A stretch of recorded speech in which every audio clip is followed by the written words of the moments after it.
টসে জয় প্রাপ্য বলতে বাংলাদেশের ওইটুকুই। 3 ম্যাচের টি-20 সিরিজের প্রথমটির বাকি পুরোটা সময়ই বাংলাদেশের জন্য দুঃসংবাদের থেকেও কম নয়। পুরো ম্যাচেই অচেনা থেকে শেষ পর্যন্ত 8 উইকেটের বড় হার। পুরো সফরের মতোই সোমবার ম্যাচেও রানের ফুলঝুরি ছুটিয়েছেন শাই হোপ। তুলে নেন ক্যারিয়ারের প্রথম টি-20 হাফ সেঞ্চুরি। মাত্র 16 বলেই পান 50 দেখা।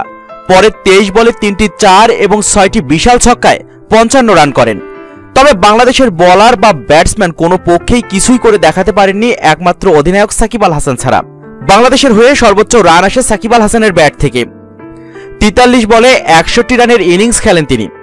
বাকিদের মধ্যে কেবল 2 জন পার করতে পেরেছেন 10-এর ঘর। দলের এমন ভেঙে পড়া অবস্থায় অধিনায়কের কিছুটা খেপে যাওয়াই স্বাভাবিক। তেমনটাই প্রকাশ পেল সাকিব আল হাসানের কণ্ঠেও। ম্যাচ শেষে পুরস্কার বিতরণী অনুষ্ঠানে এসে সাকিব আল হাসান বলেন, একমাত্র টস ছাড়া আজ সবকিছুই ভুল ছিল। আমরা ভালো ব্যাট করিনি, ভালো বল করিনি।